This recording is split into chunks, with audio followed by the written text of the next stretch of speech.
I'm Jerry Penacoli. Happy Friday. Hey! Yeah, woohoo! But And it's as not all- payday, but that's okay. For us, but for a lot of other people, it is yes, payday. if it is, all right, good well, for you. of course, it is the day we hash out all the hot topics that need hashing with our illustrious panel of opinionated pundits. Today we have Jack Harris from 970 WFLA, Corey Dillon from Mix 100.7, and Angelique Queen Bee McGuire from 95.7 The Beat. And did you all congratulate Cyndi Edwards on her 10-year anniversary yesterday? Yes. Some of you did. Yes. Thank you. 10 years, yes. 10 years. 10 whole years. You're welcome. Anyway, Thank you so much. Let's get started on this. Yes. The NFL's Senior VP for Health and Safety acknowledged publicly for the first time a link between playing football and brain damage. It's akin to tobacco companies finally admitting that nicotine is addictive and smoking leads to cancer, and comes years after virtually every independent observer concluded that playing football could make you have that brain damage, basically. Could this lead to changes in the way the game is played? Well, they're going to be pressured to it, but what are you going to do to change the game? I mean, it could end up flag football, and that's no good. I think it's up to individuals that are taking that risk. It's like race car drivers. Some are going to be killed on a racetrack. Should you stop racing or have them all observe the speed limit or what? Yeah, I think they can make improvements, though, to help prevent. They've done everything they can to the helmets and everything. Have they done everything they can? I don't think so, because well, you're going to end up with helmets about that big. So be it. But now with technology, I'm sure that they can find helmets that are even more safe, because you figure they didn't even want to admit that there was an issue. Right. So they're not going to address the problem, make them safer when they're not admitting that there's a problem. But look at how much they've paid out in settlements. $765 million so far. Believe me, they'll do anything they can on the helmets. They just don't want to change the rules. I had heard a suggestion. It was a great one. They ought to go back to leather helmets. Then guys wouldn't use the helmet as a spear.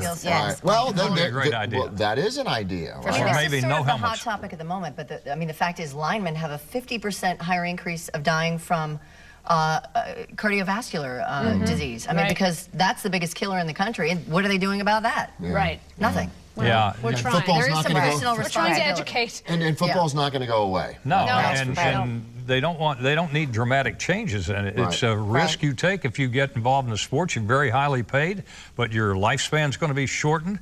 I think the average lifespan of professional football players is in the late 50s. I mean, is it worth like it? Is it worth it? All right, moving on. A professor of political science at Queens College in New York has some interesting things to say about the math your child may be studying in school. Andrew Hacker says basic math is fine, but advanced math is holding kids back. In his latest book, The Math Myth and Other STEM Delusions, Hacker argues that advanced mathematics requirements like algebra, trigonometry, and calculus are a, quote, harsh and senseless hurdle, keeping far too many Americans from completing their educations and leading productive lives. Agree? Disagree? Do we really need advanced math?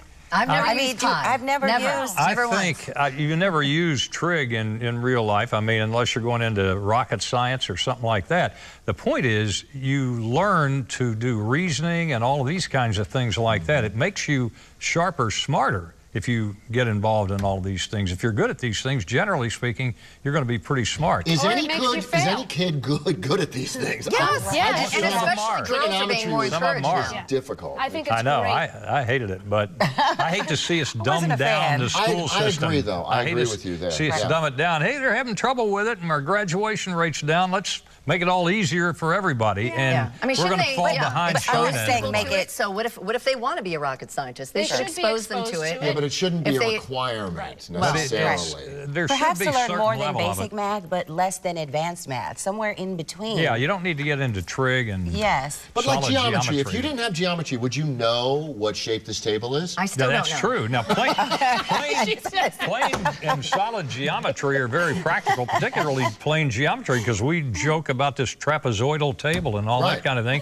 Wait, you is didn't it have a trapezoid, geometry. though? Well, except for the shaved off corners, it's a trapezoid. It's unlike any shape shape I've ever seen Yeah. before. It doesn't even have a name. But see, Jack points out something very interesting. It's a trapezoidal table. I did not know that. But not a round he table. did well in, well, I knew that, but he did well in geometry. Plain So geometry. Maybe in the middle is somewhere we should be. Expose them to it, and if they take off, they take off. If Yeah. they Right. don't, you know, And encourage girls. there's shock. Yes. And it's not cool Yes, to say I'm STEM. not good at math. Right, exactly. Right. Try All your right, best. guys. Thank you so much. Thank you, guys. Thank you. All right, we'll be Pleasure. right back. Here's to you all. Next 10 years. Years.